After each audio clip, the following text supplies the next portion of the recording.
안녕하십니까. 오늘은 이제 금요일 세 번째 강의 시간입니다. 이미 예고에 들었던 대로 월요일과 수요일은 스토리텔링에 관한 강의가 나갈 것입니다. 그리고 금요일 날은, 매주 금요일 날은 성경 이야기 하나씩을 여러분과 함께 나누려고 합니다. 오늘은 그 성경 이야기 첫 번째 이야기로서 가나의 혼인잔치, 우리에게 잘 알려진 이야기를 가지고 나누려고 합니다. 먼저 제가 이야기를 여러분에게 나눠드리고 간단하게 이야기의 중요한 부분을 질문과 또 대화를 통해서 나누는 그런 시간을 갖도록 하겠습니다.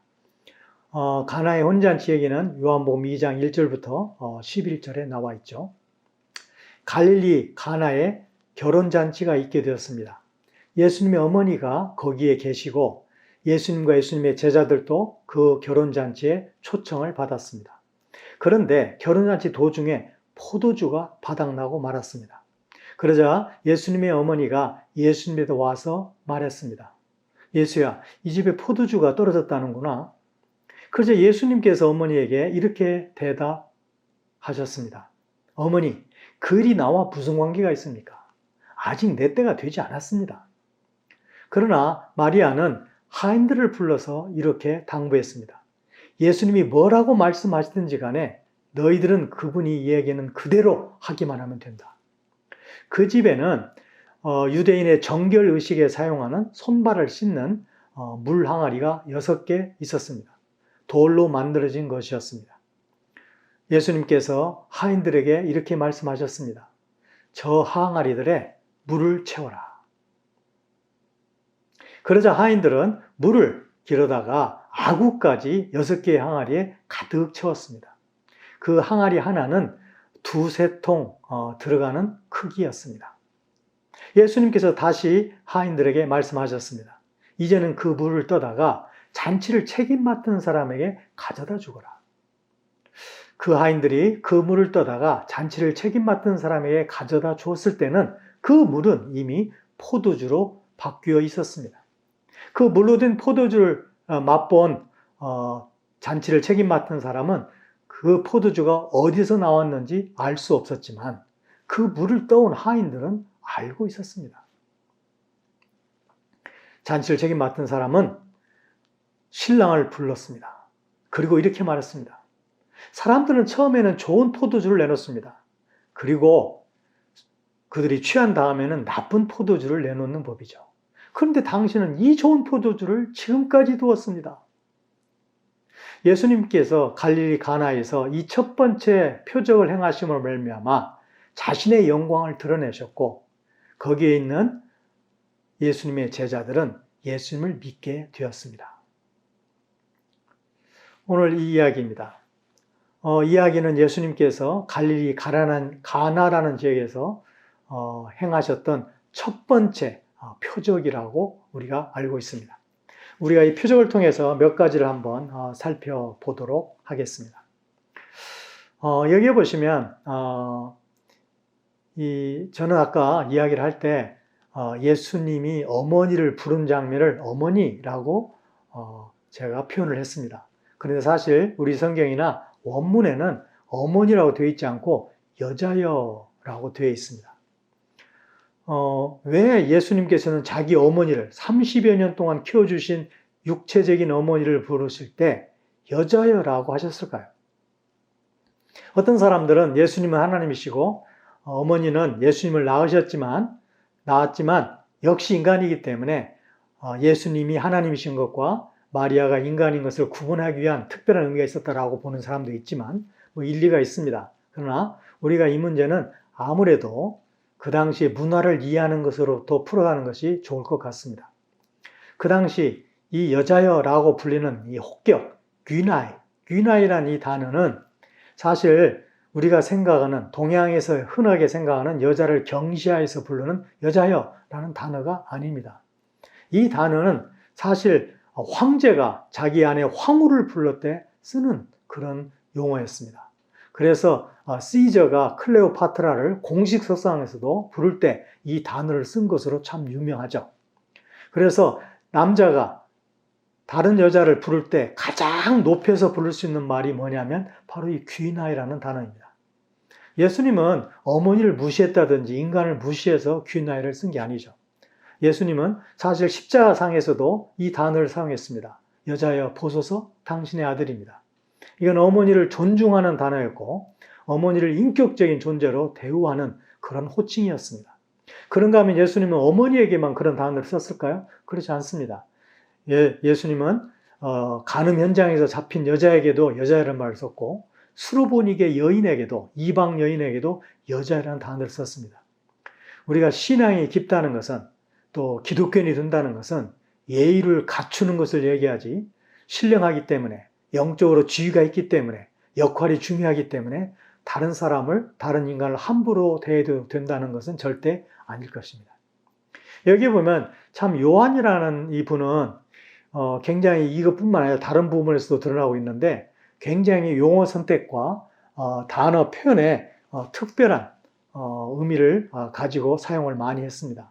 여기 보시면 이 물 항아리를 소개하는데 돌로 만들었다는 표현, 그리고 6개라는 표현, 그 다음에 돌 항아리 하나의 크기가 2-3통 들어간다는 표현, 이런 내용을 빠짐없이 전달했기 때문에 사실 우리가 예수님께서 물을 가지고 만드신 포도주의 양을 계산해 볼 수도 있습니다.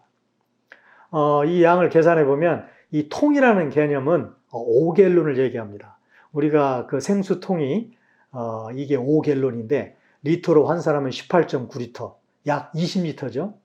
그러니까 만약에 3통이라고 본다면 이 항아리 하나가 60리터가 되고 항아리가 6개니까 66에 36, 360리터가 되죠. 우리가 큰 머그잔이 200ml니까 1리터는 5잔이 나온다고 볼 수 있습니다. 360 곱하기 5 하면 1800잔의 포도주가 나옵니다. 이 유대인들의 결혼잔치는 일주일간 계속되었는데요. 이 사람들은 6일 동안 결혼잔치를 저녁에 서늘할 때 하고 주 음식은 포도주였습니다. 그리고 마지막 날에 결혼식을 하죠. 그래서 이 포도주는 굉장히 중요한 그들의 결혼 문화에서 빠져서는 안 되는 중요한 음식이었습니다. 그런데 이들의 이 포도주를 마시는 그 문화가 우리의 막걸리나 소주를 마시는 문화와는 전혀 다릅니다.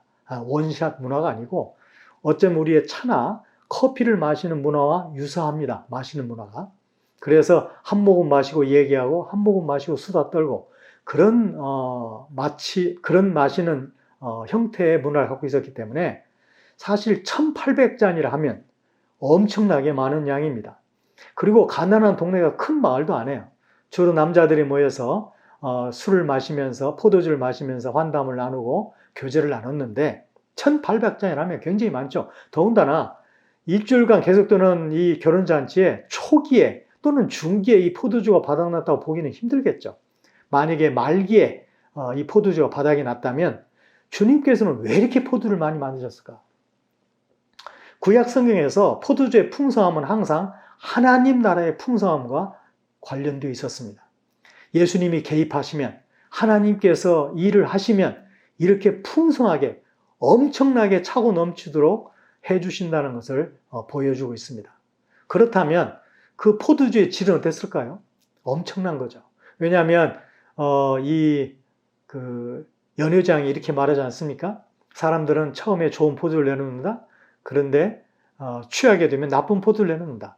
그런데 당신은 이 좋은 포도주를 지금까지 두었다. 이런 내용을 생각해 보면 이 포도주는 엄청나게 좋은 것이었겠구나 라는 생각을 우리가 할 수 있죠. 주님께서 개입하시면 갈수록 좋은 포도주, 주님께서 개입하시면 차고 넘치도록 채워준다는 사실을 우리가 볼 수 있습니다. 여기 보시면 또 한 가지 우리가 생각할 수 있는 것은 그 연회장의 말입니다. 사람들은 왜 처음에는 좋은 걸 내놓고 나중에는 나쁜 걸 내놓을까요? 제가 이걸 여러 나라 사람들에게 질문을 했습니다. 그런데 공통된 답이 이것이었어요. 그 집에 포도주가 2종류 이상 있었을 것이다. 그리고 좋은 것을 먼저 소비하고 이제 포도주가 모자라게 되면 나쁜 것도 소비했을 것이다 라고 생각을 합니다. 저도 그럴 수 있다고 생각합니다. 그런데 제가 한 번은 유택에 예수 믿는 사람, 우리가 그런 사람을 메시아닉 주라고 그러죠. 메시아를 인정하는 유대인들. 그 한 분을 만나가지고 제가 이 부분을 질문했어요. 그랬더니 그분이 이런 말을 하는 것이에요. 그거야 당연합니다. 왜냐하면 그들이 물을 섞기 때문에 그렇죠. 제가 이 사람의 이야기를 들은 다음에 성경을 한번 다시 보게 됐는데 이사야 1장 20절에 보시면 하나님께서 이스라엘 사람들의 타락해버린 잘못된 신앙을 이렇게 질타하고 계십니다. 내 은은 찌꺼기가 되었고 내 포도주에는 물이 섞였도다. 그러니까 변질된 신앙, 잘못된 신앙을 하나님은 뭐라고 말씀하시냐면 너의 포도주에 물이 섞였다는 것이에요. 그런가 하면 계시록 14장 10절에 보면 섞인 것이 없이 부은 포도주라. 이 포도주 가죽 부대에서 물 섞지 않고 그냥 바로 부은 포도주. 그러니까 이 유대인들은 포도주의 두 경우에 두 가지 이유로 물을 섞었다는 것이죠. 첫 번째로는 포도주 양을 늘리기 위해서 물을 섞는 것입니다. 이대로 가다가단 잔치에 포도주가 모자라겠다. 그러면 적절하게 물을 섞어서 포도주 양을 늘리는 것이죠. 또 하나는 도수가 너무 높을 경우에 좀 낮게 만들기 위해서 물을 섞기도 했습니다. 자, 그렇다면 우리가 이것을 통해서 알 수 있는 것은 우리 모든 믿는 사람들에게, 선교사에게, 아니면 목회자에게 누구에게나 있는 함정이 있는데 물을 섞고 싶은 유혹이 있다는 것입니다. 세상적인 방법이죠. 어떤 때는 죄가 아닐 수도 있죠. 세상적인 관행이죠. 누구나 그렇게 하는 것일 수 있습니다. 그러나 한 번 물을 섞게 되면 다음에 물을 섞는 건 굉장히 쉬워지죠. 그래서 주님이 원하지 않는, 주님이 인정하지 않는 세상적인 방법으로 문제를 해결하는 것은 지혜로운 방법은 아닐 것입니다. 이게 바로 물을 섞고 싶은 유혹에 넘어가는 것이죠. 그런가 하면 여기에 보시면 코미디와 같은 사건이 하나 있습니다. 그거 뭐냐면 이제 연회장에 신랑을 불러다가 이 얘기를 합니다. 그런데 그 내용이 참 재미있어요. 왜냐하면 지금 연회장은 이 포도주 어디서 나왔는지 모른다고 얘기가 되어 있죠. 그러면 신랑은 알았겠습니까? 신랑도 모릅니다. 그러니까 모르는 사람을 불러다가 모르는 이야기를 가지고 칭찬하고 있는 것이죠. 사실 세상에는 교회 안에서도 이런 일은 얼마든지 날 수 있습니다.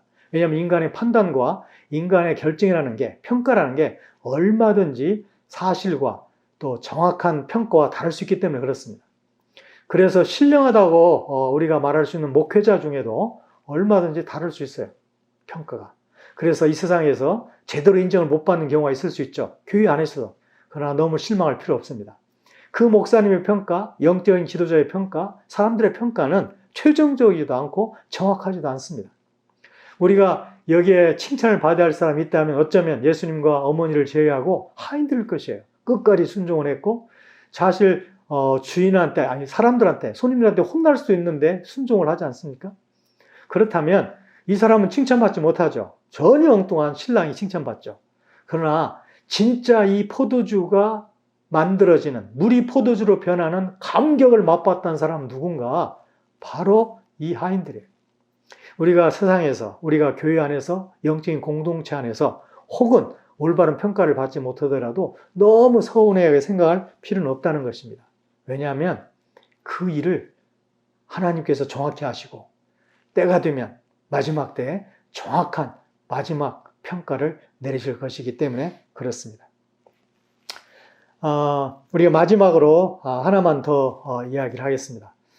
제가 지방에 있는 한 대학에서 대학에 있는 그 교회에서 이걸 가지고 말씀을 전한 적이 있는데 그 화학과 교수님이 한 이야기를 제가 잊을 수가 없어요.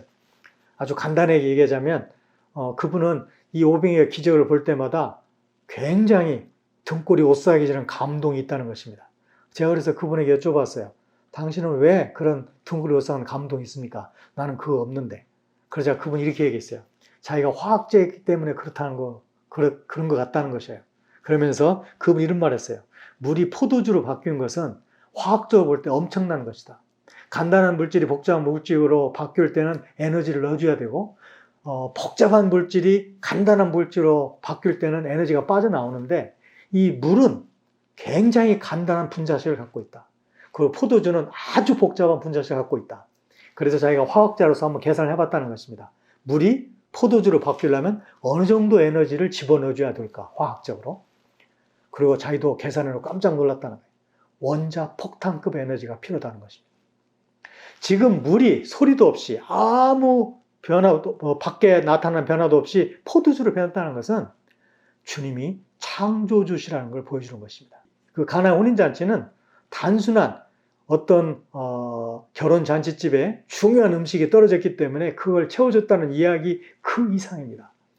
이 물을 가지고 포도주를 변화시킨 만든 예수님이 창조주 하나님이시라는 사실을 이것이 보여주고 있습니다.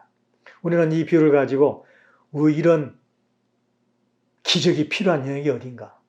우리 공동체에 이런 기적이 필요한가?